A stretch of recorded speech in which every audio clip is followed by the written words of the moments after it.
Assalamualaikum warahmatullahi wabarakatuh. Selamat pagi semuanya para mahasiswa Sekolah Tinggi Teknologi Ronggolawe. Tetap semangat dan kali ini kita akan sama-sama sharing tentang perkuliahan kita yaitu kewirausahaan. Nah, pada kesempatan kali ini Pak Helmi sedikit mereview materi yang lalu ya.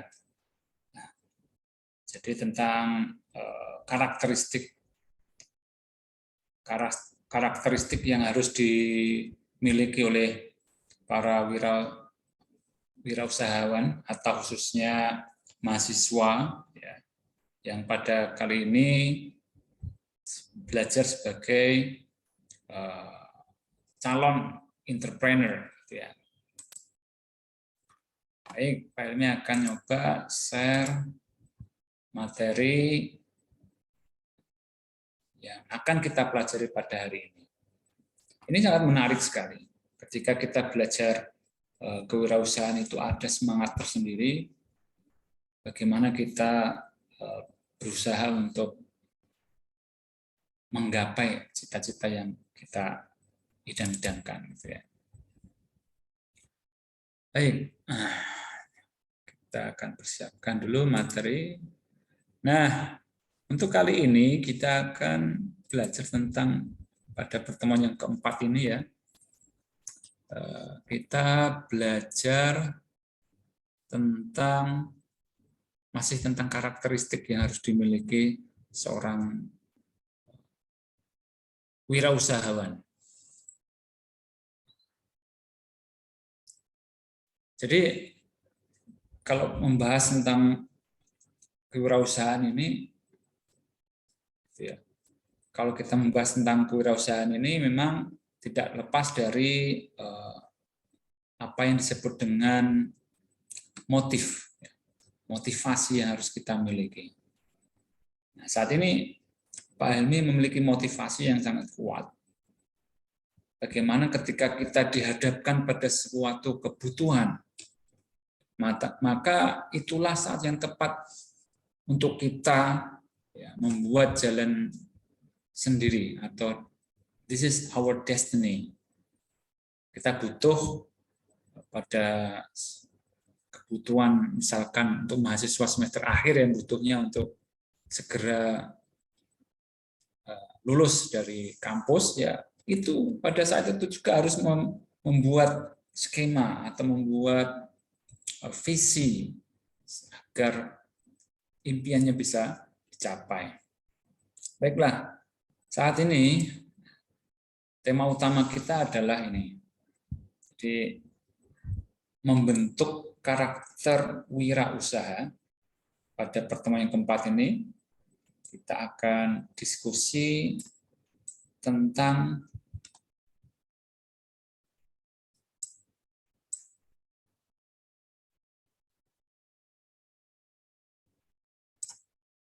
komunikasi dan kerjasama bisnis.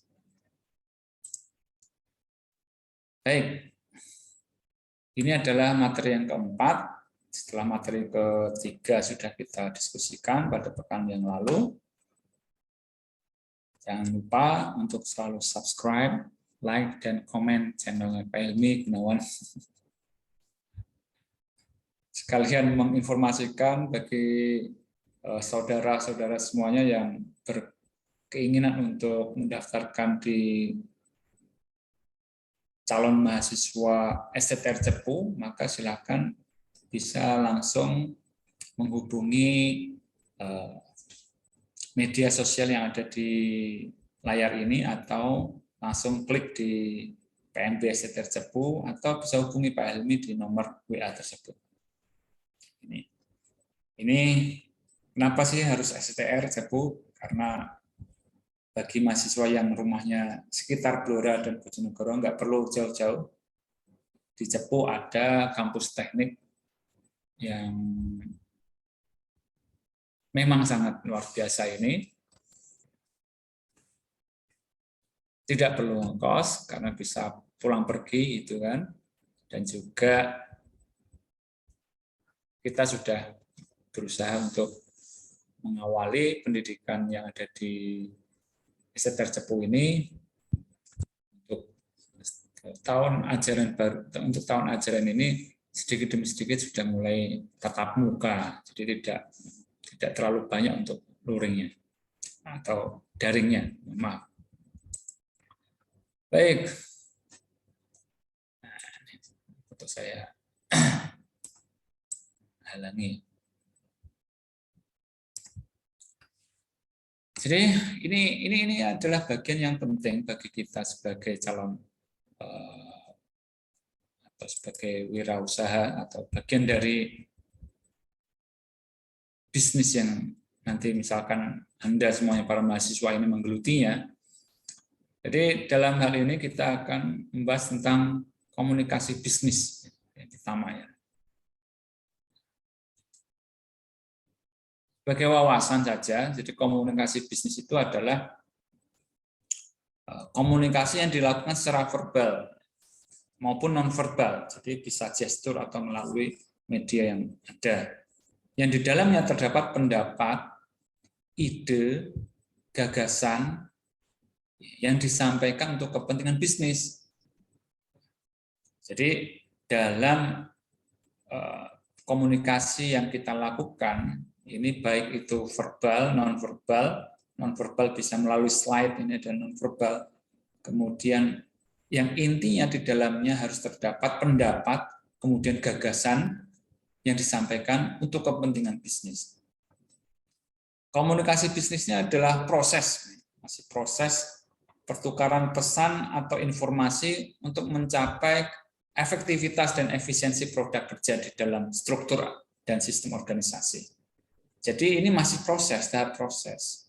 Karena dalam berwirausaha ini adalah proses yang harus kita jalankan, tidak ujuk-ujuk langsung dapat hasilnya.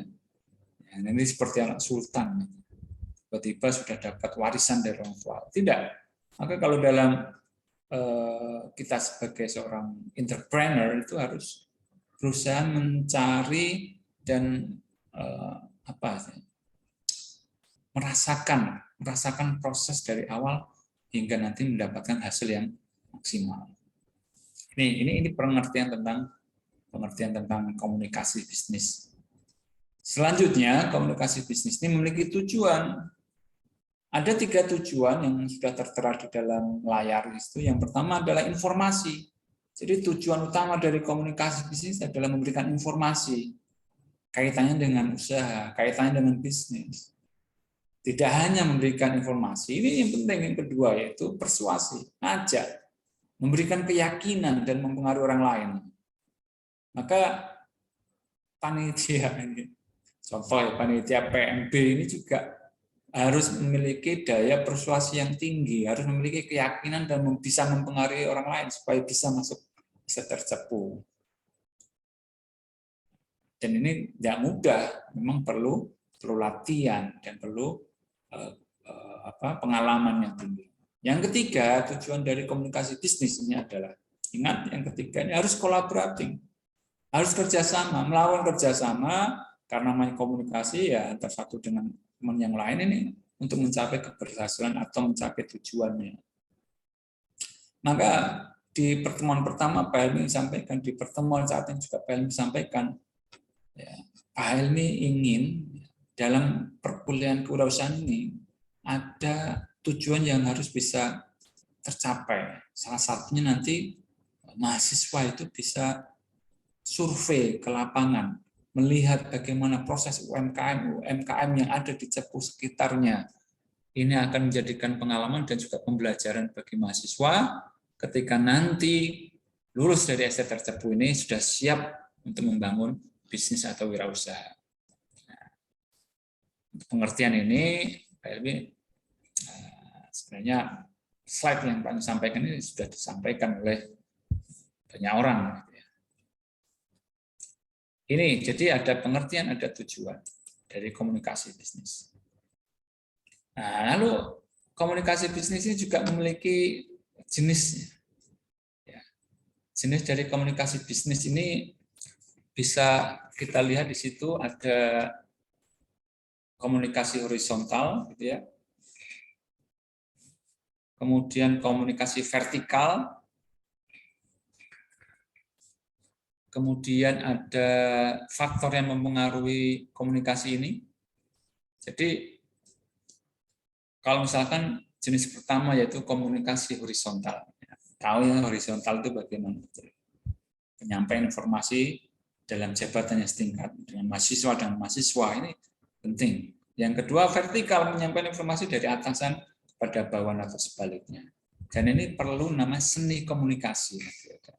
Seni komunikasi bagaimana menyampaikan informasi kepada dari atasan kepada bawahan atau sebaliknya. Lalu faktor apa yang mempengaruhi dari komunikasi bisnis ini? Yang pertama adalah faktor persepsi. Mampu menyampaikan dengan mudah informasi yang kita sampaikan itu bisa diterima dengan jelas oleh rekan bisnis. Nah, ini persepsi pertama ini sangat modal awal ya. Kalau misalkan dalam kesempatan kali ini ya Pak Helmi dalam menyampaikan materi komunikasi bisnis ini ya belum bisa diterima dengan jelas, maka persepsi Pak Helmi yang harus dibangun lagi bagaimana supaya materi tentang komunikasi bisnis ini bisa diterima oleh mahasiswa dengan jelas. Ini yang pertama, jadi faktor yang mempengaruhi, faktor internal misalnya. Kemudian yang kedua adalah kredibilitas. Jadi faktor kedua yang mempengaruhi komunikasi bisnis ini adalah kredibilitas, mampu meyakinkan. Hampir sama dengan definisi atau tujuan dari komunikasi bisnis. Ini mampu meyakinkan sehingga orang yang kita ajak berkomunikasi ini yakin dan percaya sama usaha atau bisnis kita. Ya kan? Jangan sampai usaha atau bisnis kita itu abal-abal yang sekarang kan terjadi yang kejadian di Crazy Rich ya. Bagaimana dua pemuda masih muda-muda ini luar biasa. Tetapi kredibilitasnya masih tidak bisa dipertanggungjawabkan usahanya. Ini jangan sampai terjadi. Yang ketiga ada kecocokan. Maka dapat menjalin hubungan yang menyenangkan, saling percaya dan nyaman ini penting. Jadi harus klik, gitu ya, harus klik. Kalau komunikasi itu harus klik, menyenangkan, saling percaya, nyaman. Makanya komunikasi bisnis efektif itu enaknya di warung kopi atau sambil makan. Itu yang banyak dipakai. Ya. Bagaimana supaya menciptakan situasi atau kondisi komunikasi yang senyaman mungkin untuk membangun jalinan komunikasi bisnis. Yang keempat, itu ketepatan. Jadi apa yang kita sampaikan saat ini itu mampu menyampaikan secara tepat. Pak Helmi ini ingin ya, mahasiswa itu mampu dan memiliki karakter bagaimana berkomunikasi yang baik. Nanti kita akan latihan ketika final test nanti mahasiswa diharapkan untuk presentasi menyampaikan, ini kan bagian dari menyampaikan informasi hubungannya dengan bisnis. Maka ada kaitannya komunikasi ini dengan yang akan dijadikan sebagai ujian nanti di akhir semester. Yang kelima itu pengendalian. Jadi kita harus sejalan dengan tujuan dan visi kita. Harus mengendalikan maksud dan tujuan utamanya. Jangan sampai melebar. Dari awal Pak Helmi sampaikan tujuan utamanya dari perkuliahan ini adalah mengenalkan kepada mahasiswa bagaimana sih proses UMKM yang ada di Cepu sekitarnya, itu saja. Makanya gagasan dan informasi, pendapat atau materi yang Pak Helmi sampaikan harus sejalur dengan tujuan ini. Jadi Itu jenis komunikasi dan beberapa faktor yang mempengaruhinya. Baik, selanjutnya. Ya, ini penting juga. Bagaimana proses komunikasi bisnis ya. Ada 4 proses yang bisa kita pelajari di sini ya. Jadi proses berkomunikasi ini klasifikasinya ada 4. Yang pertama adalah proses komunikasi primer, menyampaikan pikiran oleh wirausaha kepada masyarakat atau konsumen menggunakan lambang-lambang sebagai media. Nah ini, jadi lambang-lambang sebagai media untuk dikenalkan. Jelas kalau membahas tentang STTR ini lambangnya yang terkenal kuda ya, kuda, patung kudanya, atau lambang-lambang medianya yang lain misalkan tekniknya. Jadi tidak langsung lambang-lambang ini supaya bisa diterima oleh masyarakat, maka proses pertama ini harus kita sampaikan. Jadi bukan langsung menyampaikan secara lisan, bahkan ini hanya memberikan pengetahuan informasi tentang lambang-lambang atau media yang dipakai oleh wirausaha, supaya masyarakat itu kalau sudah mengenal lambang itu akan tersimpan di memorinya. Kalau lambang merek sepatu Adidas itu sudah terkenal mereknya, itu kan sudah bisa dikenali, oh ya merek sepatu ini merek Adidas, lambangnya seperti ini. Nike itu juga demikian lambangnya. Kemudian merek makanan KFC itu juga orang sudah mengenal dari lambang-lambangnya. Ya. Yang selanjutnya yang B yaitu proses komunikasi sekunder. Setelah primer ada proses komunikasi sekunder. Itu menyampaikan pesan oleh wirausaha kepada masyarakat konsumen dengan menggunakan alat sebagai sarana. Salah satunya ini. Jadi kita menyampaikan dengan komunikasi telepon. Sekarang ada lebih canggih lagi, WA, ada lagi website. Ini proses komunikasi. Setelah mengenalkan lambang-lambang, kemudian menggunakan syarat, menggunakan alat ya, sebagai sarana. Yang ketiga yaitu komunikasi linier. Jadi menyampaikan pesan oleh seorang wirausaha kepada masyarakat konsumen dalam situasi tatap muka. Nah, kesempatan kali ini Pak Helmi nggak bisa belajar tatap muka, izin dulu. Jadi nanti mahasiswa bisa melihat proses kegiatan belajar mengajar untuk pertemuan yang keempat melalui YouTube. Ini. Jadi linear, kalau linear ini situasi tatap muka atau melalui alat media. Sekarang kan sudah ada grup ya Zoom itu. Zoom itu bagian dari media untuk menyampaikan pesan secara tatap muka linear. Kemudian yang keempat sirkuler. Jadi menyampaikan pesan yang mengalir kepada masyarakat dan mengalir dari masyarakat konsumen kepada wirausaha. Maksudnya apa? Ketika masyarakatnya sudah merasakan produk kita, ini nanti maka masyarakat itu akan mengalir bahkan dari konsumen ke masyarakat atau dari konsumen ke konsumen. Akhirnya orang pun akan mengenal tentang usaha kita. Artinya apa? Proses komunikasi sirkuler ini cenderung kepada konsumen ketika sudah merasakan puas terhadap produk kita, maka itu akan menjadi alamiah. Produk kita ini akan dikenal oleh masyarakat puas. Sebaliknya, kalau produk atau ya usaha kita ini tidak memuaskan konsumen, maka akan dicap buruk. Harus kita jaga baik-baik. C4, primer, sekunder, linear, dan sekuler.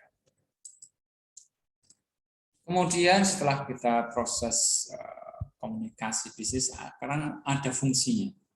Jadi fungsi komunikasi bisnis sesuai dengan referensi Cori, itu 7 fungsi komunikasi kewirausahaan. Yang pertama adalah meningkatkan pemasaran produk, jelas. Kalau sudah komunikasi kita bagus, kemudian sudah mempunyai target komunikasi, maka nanti pasti tujuan utama dari kita melakukan komunikasi bisnisnya adalah meningkatkan pemasaran produk. Yang kedua, meningkatkan kualitas produk. Tidak hanya pemasaran, tapi kita harus juga menjaga kualitas produk. Jangan sampai tadi proses komunikasi tapi selain linear, kita belajar tentang proses komunikasi sirkuler. Ya. Jangan sampai ketika kita proses berkomunikasi sirkuler ini orang menggambarkan usaha kita ini buruk, kualitas kita nggak bagus, ini bahaya. Maka salah satu fungsi komunikasi bisnis itu adalah meningkatkan kualitas produksi. Harus ditingkatkan lagi. Oh, ini kepuasan konsumen kurang bagus, ditingkatkan lagi supaya hasil atau tujuan dan maksud tujuan kita ini bisa tercapai sesuai dengan yang kita cita-citakan. Yang ketiga, meningkatkan kerjasama. Ini. Kemudian yang keempat, meningkatkan kualitas pemimpin. Betul sekali, pemimpin itu bisa dilihat dari bagaimana komunikasinya. Maka seorang pemimpin harus belajar bagaimana cara berkomunikasi. 5, yaitu meningkatkan citra kewirausahaan. Meningkatkan citra usaha. 6, menambah relasi bersama dengan meningkatkan kerjasama. Tapi kalau sudah berkomunikasi dengan orang lain yang belum kita kenal, misalkan, ini akan menambah relasi kepada kita. Nah, yang terbaik ini, yang nomor 7 itu bisa menyelesaikan suatu masalah. Dengan komunikasi kita punya masalah misalkan, kemudian kita diskusikan kepada orang lain, baik itu dengan 4 proses tadi, ini akan memberikan keuntungan bagi kita sehingga kita bisa menyelesaikan suatu masalah. Jadi fungsi komunikasi. Sekarang kerjasama bisnis. Setelah kita belajar atau membentuk karakter untuk komunikasi yang hebat pada saat berbisnis, sekarang kerjasama bisnis. Definisi dari kerjasama bisnis menurut Charles Cooley, kegiatan yang didasari memiliki kepentingan yang sama. Jadi antara kita dengan klien ini punya kepentingan yang sama, kepentingan dan tujuan yang sama. Ini namanya kerjasama bisnis. Jadi kegiatan kerjasama itu adalah kegiatan yang didasari kepentingan yang sama. Misalkan ada kegiatan ini, nanti ada lomba PKM ya, ini harus banyak mahasiswa harus banyak ikut loh ya. Kampus memiliki kepentingan, mahasiswa pun juga memiliki kepentingan, pemerintah atau pengelola atau panitia itu juga memiliki kepentingan. Makanya muncul sebuah kegiatan namanya PKM.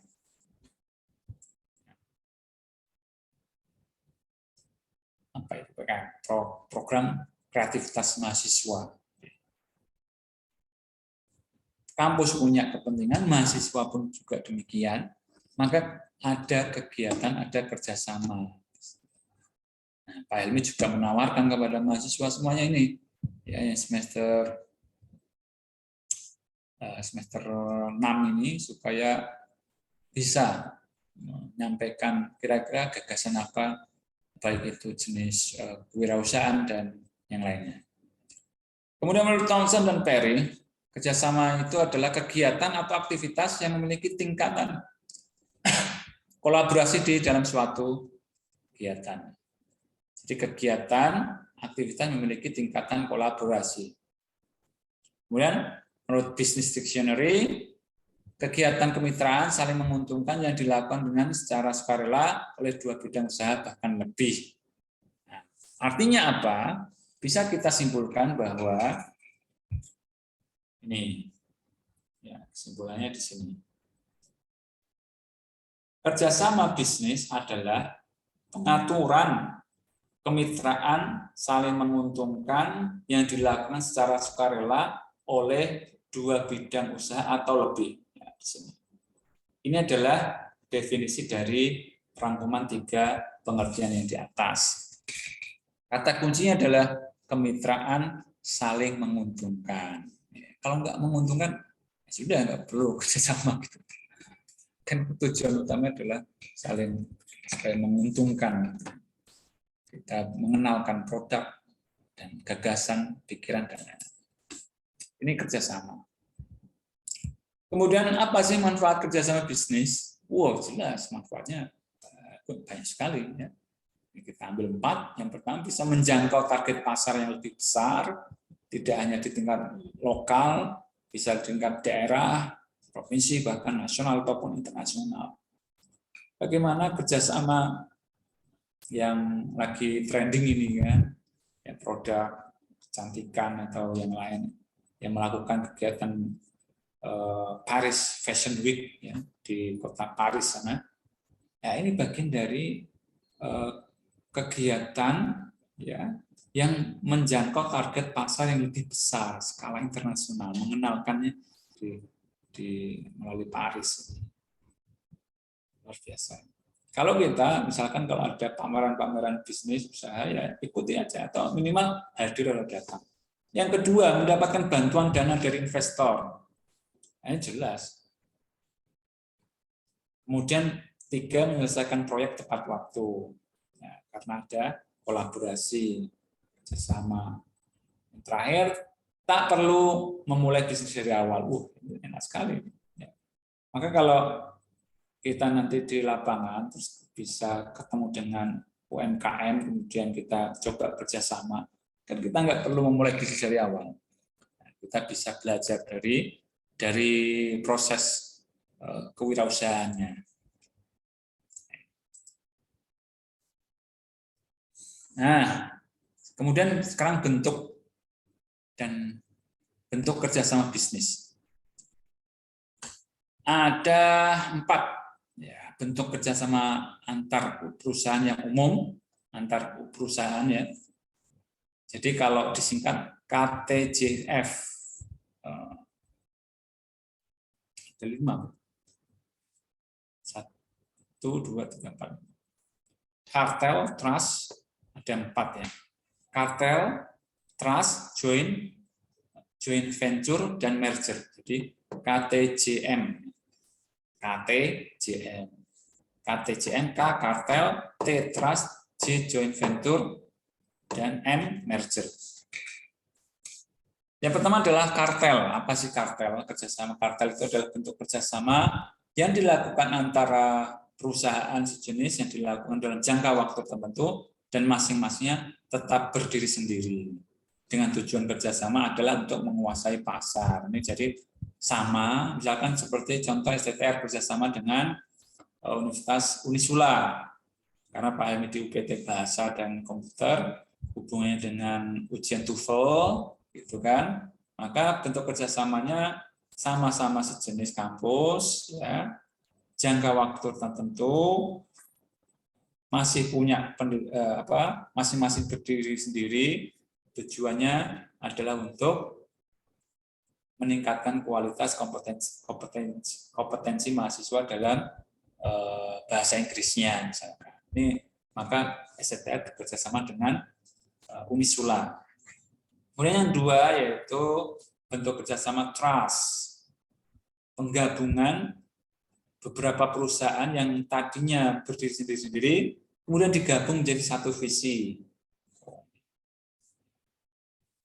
Dipandang dari sudut ekonomi maupun dari sudut hukum. Jadi banyak perusahaan-perusahaan yang tadinya sudah berdiri, kemudian ada kerjasama, kemudian gabung menjadi satu visi. Ini trust namanya. Kemudian joint venture. Apa itu kerjasama joint venture? Joint venture itu penggabungan antara 2 pihak atau lebih yang mengumpulkan modal untuk mendirikan badan usaha dengan perjanjian tertentu. Misalkan individu atau kelompok kemudian kumpul, ayo dirikan badan usaha. Ini namanya V, joint venture. Yang keempat, merger. Bentuk kerjasama perusahaan yang dilakukan 2 atau lebih, atau usaha sejenis karena ada persamaan kepentingan dengan tujuan agar dapat memperkuat kedudukan dan stabilitas perusahaan yang baru. Jadi perusahaan ini kemudian membuat usaha baru. Mas-masnya sudah punya usaha ini, kemudian nggak cukup. Akhirnya kerjasama membentuk perusahaan yang baru dengan kepentingan dan tujuan yang sama. Ini bentuk kerjasama bisnis. Saya ulang lagi, satu kartel, kemudian trust, joint venture, dan merger. Nah, setelah kita tahu bentuk dan jenis kerjasama, sekarang kerjasama bisnis itu saling menguntungkan. Kalau kerjasama bisnis itu menguntungkan jika visi dan misi, jika memiliki kesamaan visi, kesamaan misi, fokus satu tujuan untuk membuat bisnis yang dikelola bersama semakin maju, percepat langkah menuju kesuksesan. Jadi kalau kerjasama bisnis ini menguntungkan apabila visi misinya sama. Yang kedua, pemahaman konsep kerjasama, itu memahami apa yang tertulis pada company profile perusahaan mitra, maka kita pastikan bahwa kerjasama tersebut akan saling menguntungkan. Harus paham, memahami konsepnya, MOU-nya, ya, harus paham. Yang ketiga, perjanjian kerjasama bisnis, menentukan tanggung jawab dan bagi hasil keuntungan finansial. Berapa harus ditetapkan cantuman besaran nominal bagi hasilnya, supaya jelas. Yang keempat, menjalin komunikasi 2 arah. Jadi menjalin komunikasi yang baik dan rutin dengan mitra bisnis. Kemudian yang terakhir, penerapan peran antar bisnis, itu saling mengerti dan memahami tanpa adanya tuntutan tertentu. Maka genggam ikatan kerjasama bisnis yang saling menguntungkan. Jadi aku atau mahasiswa Budiman yang semangat. Kita sudah ini bagian dari materi ini, bagian dari membentuk karakter komunikasi dan kerjasama bisnis yang baik. Sudah bagaimana komunikasi yang baik, bagaimana kerja bisnis itu bisa menguntungkan, sudah dipaparkan di sini. Maka pada kesempatan kali ini nanti harapannya mahasiswa itu mampu atau belajar bagaimana komunikasi, belajar bagaimana bekerja sama. Tujuan awal yang sudah kita sampaikan di awal perkuliahan, ketika kita sudah melihat proses UMKM, maka di situ kita bisa belajar. Kalau syukur-syukur bisa kerjasama dengan UMKM yang ada di sekitar kita. Itu ya. Baik.